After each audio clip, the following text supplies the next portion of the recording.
Hello everyone, I hope कि आप सब ठीक होंगे। इस वीडियो में हम कोशिश करेंगे कि एक्सपोजिटरी ऐसे जो है उसका इंट्रोडक्शन कैसे लिखना है, उसका स्ट्रक्चर कैसे है and how to write a very well structured and academic introduction of an expository essay. ठीक है। जो तरीक़ेकार मैं आपको बताने वाला हूँ ये फिक्स्ड नहीं है, बट इसमें आप ट्वीक्स, डिफरेंसेस और अपनी तरफ से कुछ रिफ्लेक्टिव वगैरह भी ऐड कर सकते हैं। ठीक है। मैंने अपने पहले वाले लेक्चर्स में आपको बता दिया है कि कोई भी एक तरीक़ेकार, कोई भी एक मेथड, कोई भी एक स्ट्रक्चर फिक्स्ड नहीं होता ऐसे को लिखने का, ऐसे को पास करने का। ठीक है। As long as it is written well, it is well structured, well directed, तो आप लिख सकते हैं। ठीक है। उसमें कोई पाबंदी नहीं है। एकेडमिक तरीके से आपको जो एक एक्सपोजिटरी ऐसे का पैराग्राफ लिखना है वो आपको आज मैं कोशिश करूँगा कि क्लियर हो जाए। ठीक है। देखें, यू हैव टू अंडरस्टैंड कि जो आपका एसे का इंट्रोडक्शन है दैट इज़ 20% ऑफ योर एसे। उसे आप छोटा नहीं लिख सकते और उसे आप ज़्यादा बड़ा भी नहीं लिख सकते।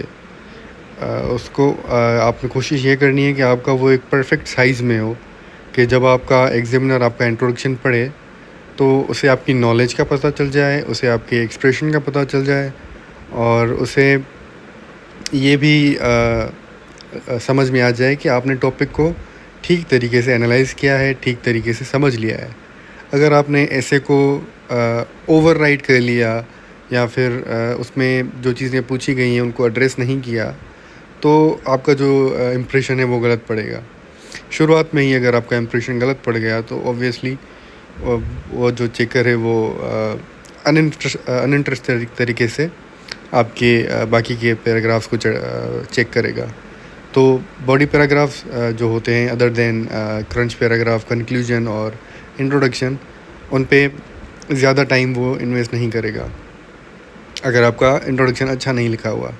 तो आपने इंट्रोडक्शन में सबसे पहले यही कोशिश करनी है कि उसमें कोई बेसिक ग्रामेटिकल मिस्टेक्स ना हो, मतलब आपकी जो इंग्लिश है वो एरर फ्री हो और उसमें कोई ग्रामेटिकल मिस्टेक्स ना हो, कोई स्पेलिंग मिस्टेक्स ना हो। ठीक है। वो एक ब्लंडर समझ लें कि आपकी तरफ से एक ब्लंडर हो जाएगा कि आप कॉम्पिटिटिव एग्ज़ाम्स में अपीयर हो रहे हों और माइनर सी आप स्पेलिंग मिस्टेक कर रहे हैं और ग्रामेटिकल मिस्टेक्स आपके राइटअप में क्लियरली विजिबल हो। For example subject verb agreement, काफ़ी लोगों का उनको टॉपिक समझ में नहीं आता और सब्जेक्ट वर्ब एग्रीमेंट में भी वो मिस्टेक्स कर जाते हैं। टेंस जो होता है, प्रेजेंट में लिखना है, प्रेजेंट टेंस में लिखना है, फ्यूचर में लिखना है या फिर कुछ ऐसे, वो भी कंटिन्यूटी नहीं होती, उसमें क्रोनोलॉजिकल सीक्वेंस नहीं होती। कुछ लोगों के इंट्रोडक्शन में ये होता है कि वो फ्रेगमेंटेड होता है, उसमें सेंटेंसेस जो हैं वो आइसोलेटेड से होते हैं। ठीक है। तो ये सारी की सारी चीज़ें जो हैं ये होंगी सीधी, ये होंगी सेट ओनली विथ प्रैक्टिस। जब आप बहुत ज़्यादा रीडिंग करेंगे, जब आप बहुत ज़्यादा इंट्रोडक्शन को लिखने की प्रैक्टिस करेंगे तो इवेंचुअली विथ टाइम, मैं ये नहीं कह रहा कि एक ऐसे लिखने से या फिर एक ऐसे का लेक्चर अटेंड करने से आपका इंट्रोडक्शन ठीक हो जाएगा, but with time, with practice, जब आप टाइम देंगे बहुत ज़्यादा, जब आपकी प्रैक्टिस बहुत ज़्यादा होगी तो इवेंचुअली विथ टाइम वो चीज़ आपके राइटअप में रिफ्लेक्ट होगी।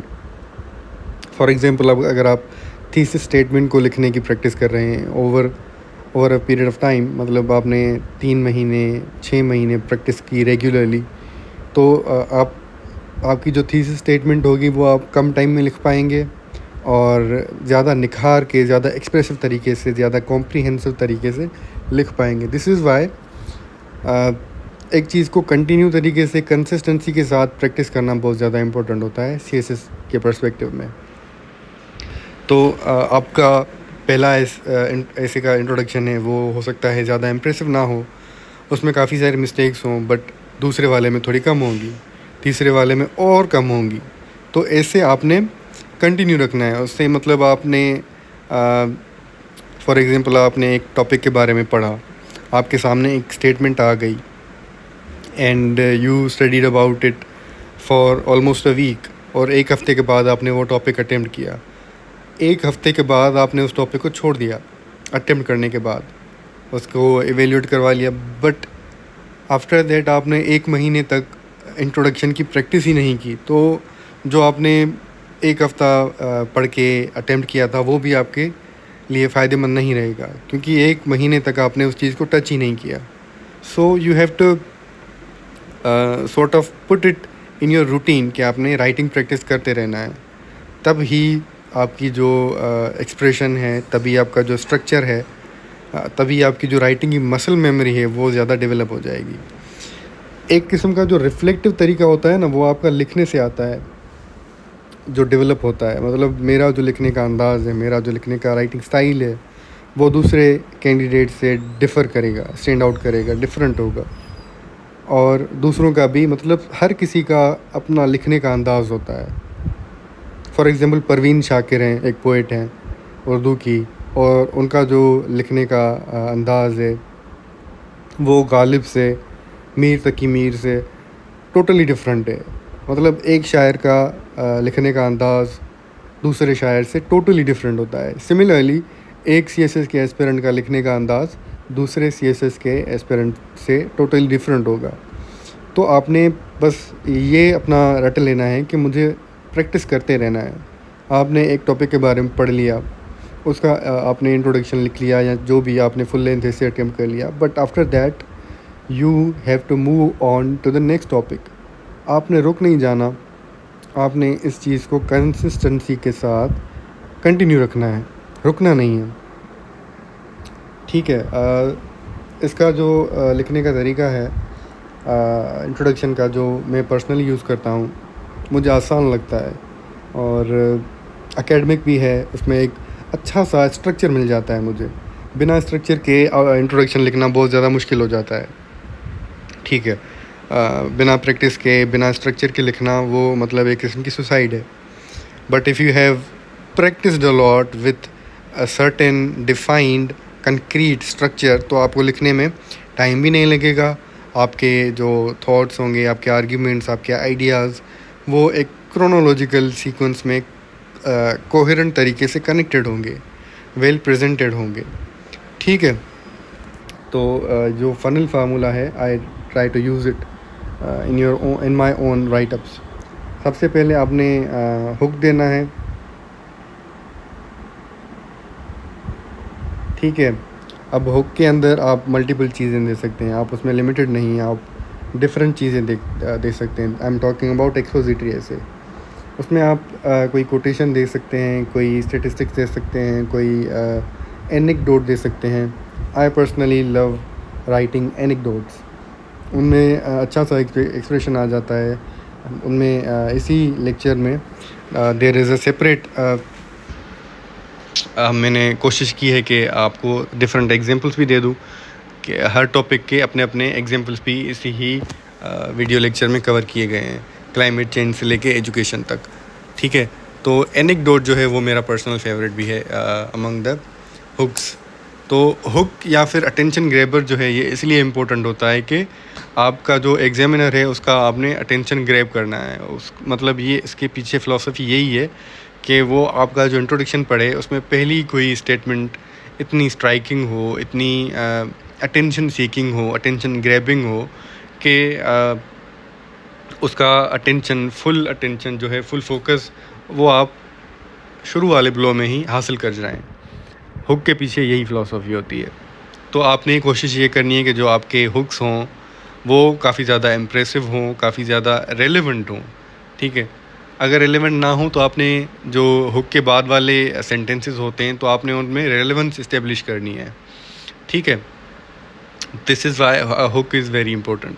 अगर आप ना लिखना चाहें, आप डायरेक्टली प्लेनली लिखें, स्टार्ट करें अपना introduction, that is up to you as well, वो भी लोग पास कर जाते हैं। ठीक है। उसके बाद बैकग्राउंड जो है पूरा का पूरा क्या कहते हैं, आपकी जो आउटलाइन है, इसमें ऑप्शनल नहीं है इसमें। अब ये भी चीज़ें पूरी की पूरी ऑप्शनल हैं कि आपका जो क्या कहते हैं हुक है, उसके बाद आपने पूरी की पूरी आउटलाइन को समराइज़ कर देना है अपने इंट्रोडक्शन के अंदर।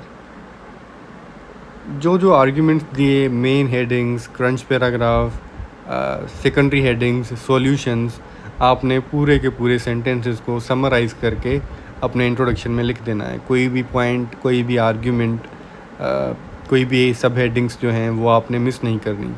सारा का सारा मतलब आपने 2 आर्ग्यूमेंट्स दिए हैं, उनको एक ही सेंटेंस के अंदर मिंगल करके, समराइज़ करके प्रेजेंट कर देना है, ठीक है।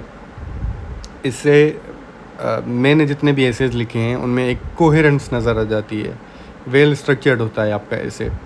आप मतलब आप अगर ये तरीके का इस्तेमाल करेंगे तो इससे ये भी फ़ायदा होगा कि आप अपनी आउटलाइन भी उसी तरीके से बनाएंगे जो कि कनेक्टेड हो, जो कि कोहेरेंट हो, जो कि वेल स्ट्रक्चर्ड हो, ठीक है। Going out of the structure will मतलब वो आपके जहन में आएगा भी नहीं कि मैं बिना स्ट्रक्चर के इसको लिखूं या इसको अटेम्प्ट करूं।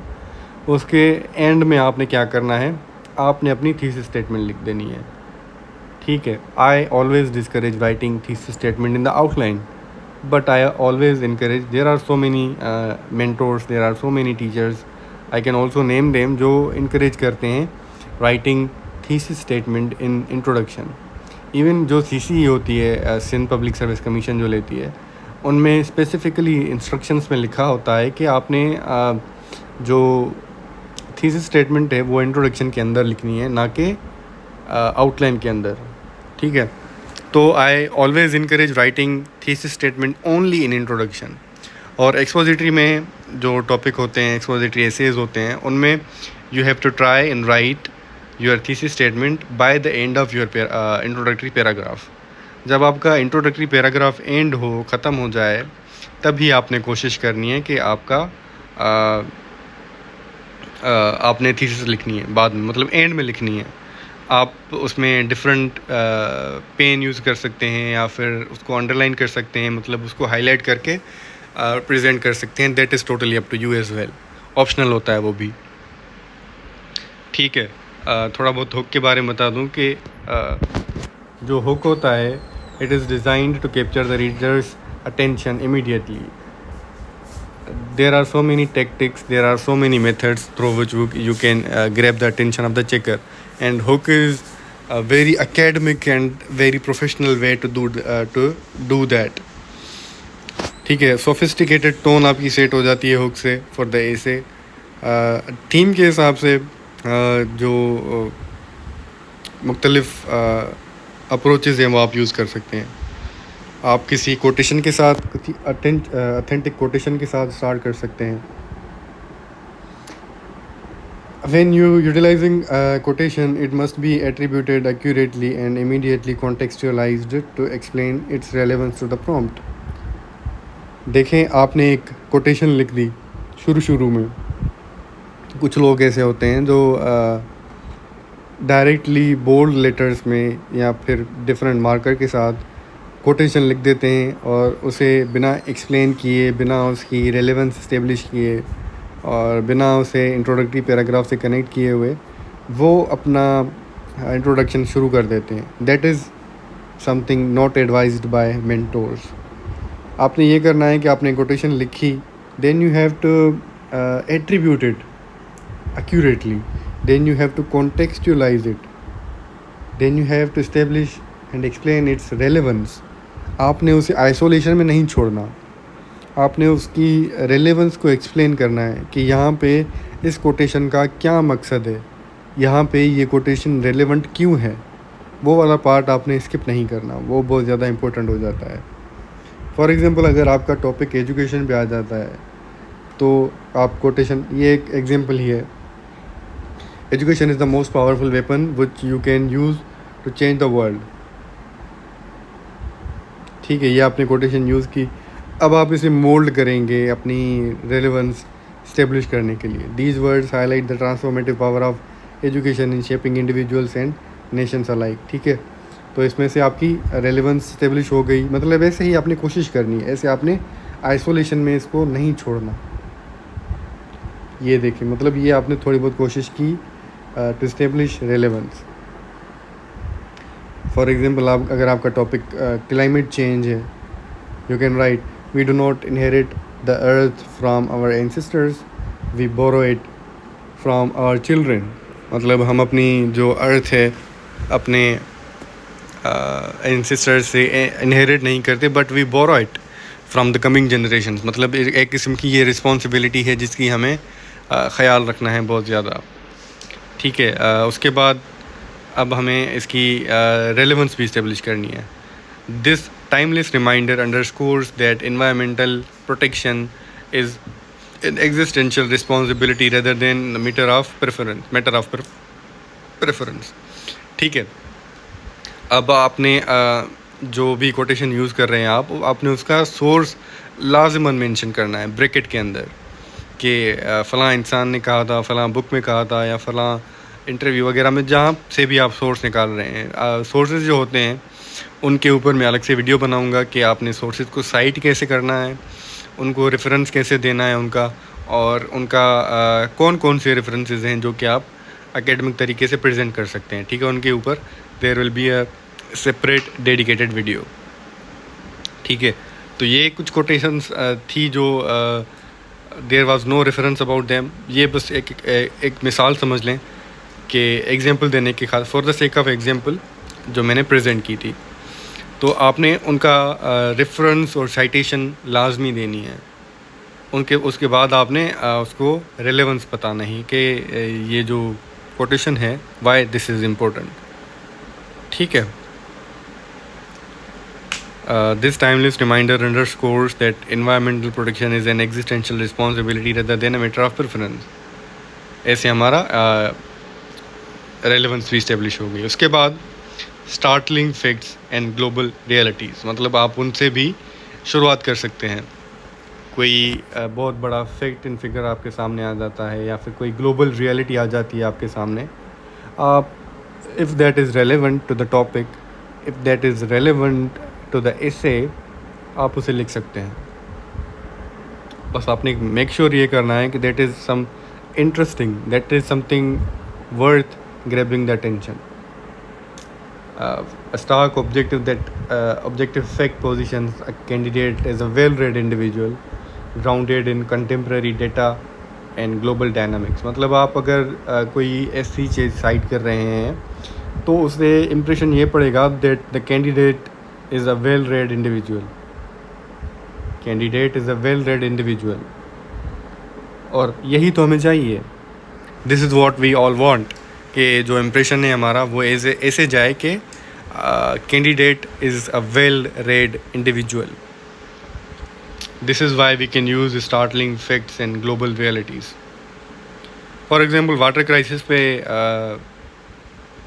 टॉपिक आ जाता है हमारा, तो उस टॉपिक को लिखने के लिए we can start our essay, our introduction by writing every year millions of individuals across the globe endure severe deprivation and disease solely due to the excess of clean safe drinking water. अब इसमें आप specific बन जाएं ज़्यादा तो और अच्छा होगा कि एवरी ईयर 7 मिलियन 8 मिलियन जितने भी एक्यूरेट फिगर्स होंगे, याद रहे कि आपने फिगर्स एक्यूरेट देने हैं. ठीक है, अगर आपको उसका सोर्स मिल जाता है तो वो और ज़्यादा बेहतर. फॉर एग्जांपल अगर यूनिसेफ, यूनाइटेड नेशंस या फिर वहाँ से कहीं से आपको सोर्स मिल जाता है तो that will be more striking कि every year 7 million individuals across the globe endure severe deprivation and disease solely due to the lack of access to clean safe drinking water. और आप ब्रैकेट में UNICEF 2025-2026 लिख दें, that will be more than enough. Second example is artificial intelligence, AI. We can write about it that AI has ceased to be a futuristic concept. It is actively shaping structural choices in healthcare, global education, automated transportation networks and modern warfare.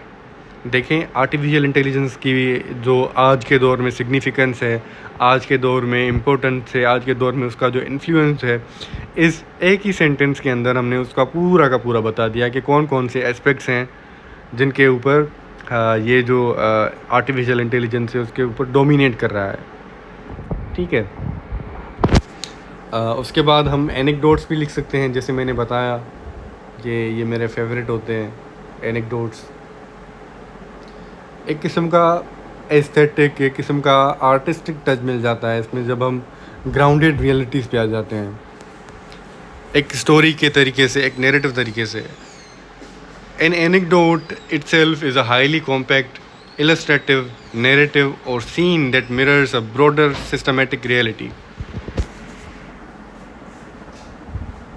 It is a highly compact, illustrative narrative.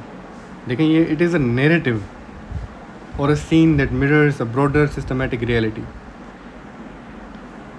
For example, अगर topic आ जाता है poverty के ऊपर, if the topic is about poverty, we can write a young child walks several kilometers every morning hoping to attend the dilapidated schoolhouse, only to return home hungry.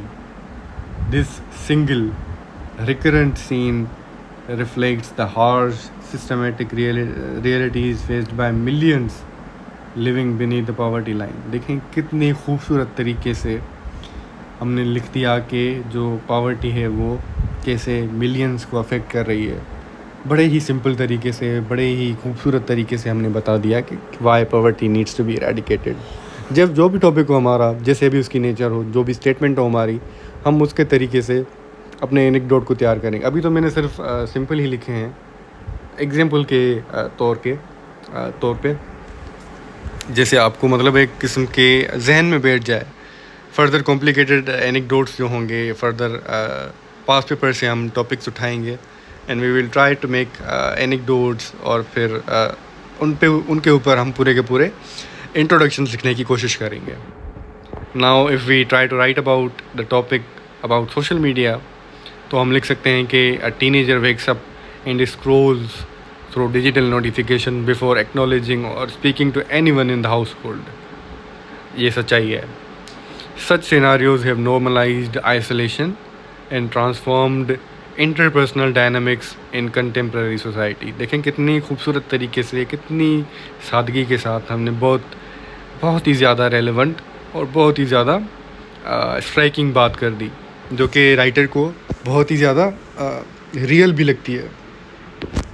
हमने कोई superficial बात नहीं की, हमने कोई फेक बात नहीं की, हमने कोई खुद की बात बनाई नहीं।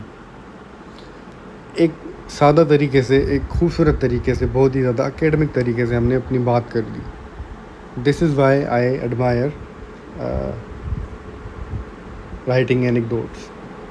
अब इसमें आप ये भी कर सकते हैं, you do have the freedom to write ground realities. आप ग्राउंड रियलिटीज़ पे एनेक्डोट्स बना सकते हैं। And if the topic is about poverty or artificial intelligence, see if the topic is about poverty, then we can cite the example of African countries.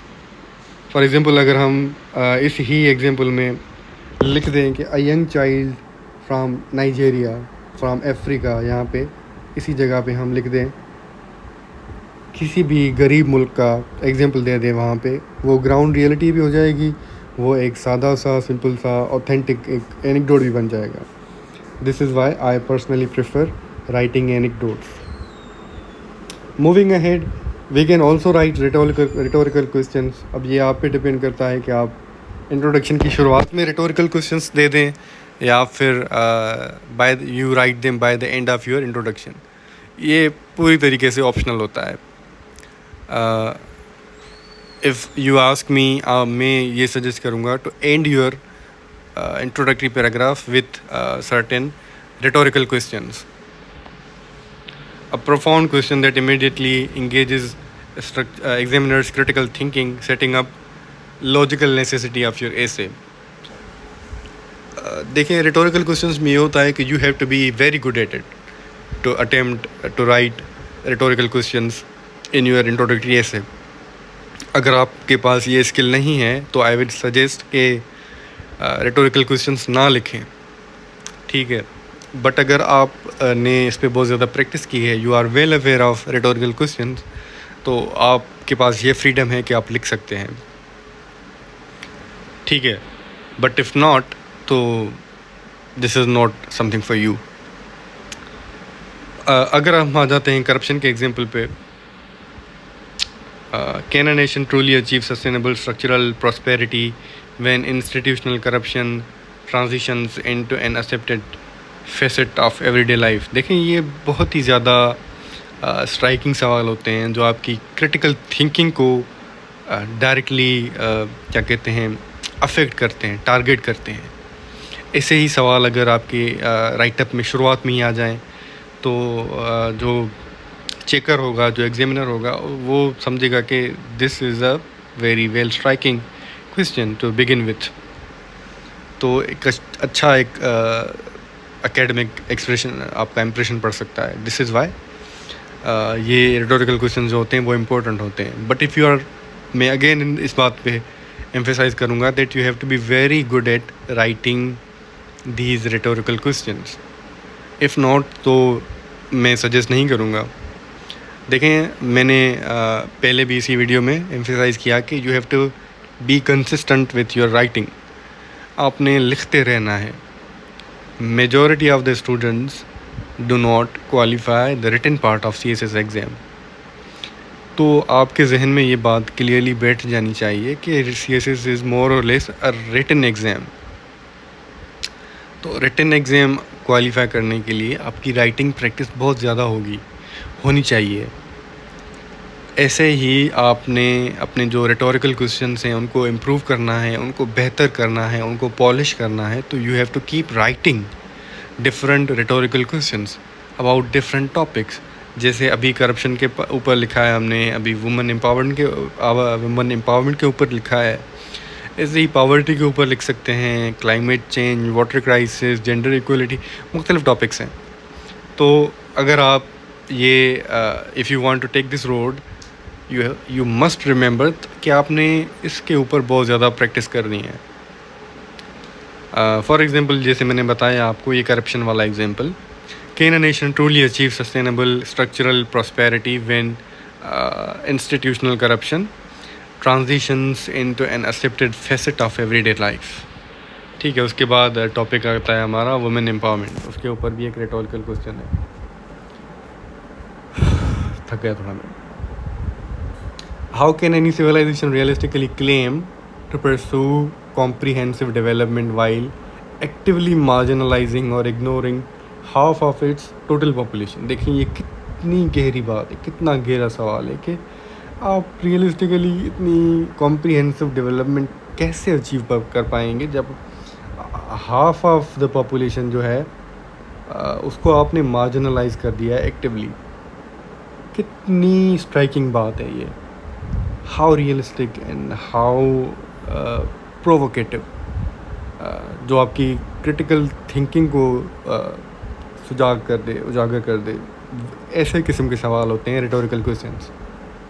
ठीक है, देखें, अभी writing जो है वो बहुत कन्वेंशनल बन गई है। एक किस्म का आपने क्या कहते हैं फॉर्मेट बना के दे दिया है स्टूडेंट्स को, अकेडमीज़ वगैरह ने, मेंटोर्स ने, और सबका ही तकरीबन सेम ही मेथड होता है। तो if you want to stand out, if you want to present reflective essay जो कि आपका ख़ुद का हो, जो कि डिफरेंट हो, और राइटर्स जो हैं, एग्जामिनर रिपोर्ट के अंदर वो भी प्रेजेंट करते हैं, लिखते हैं कि दीज आर नॉट रिफ्लेक्टिव। तो रिफ्लेक्टिव टच देने के लिए you can right rhetorical questions. Moving ahead, उसके बाद ये बैकग्राउंड वाला जो है पार्ट, उसमें थोड़ा बहुत आप टॉपिक के बारे में बताएंगे। This is optional. जो मैंने बताया कि आपने आउटलाइन को, अपनी पूरी की पूरी आउटलाइन को, उसके बाद आपने समराइज़ करके प्रेजेंट करना है, लिखना है।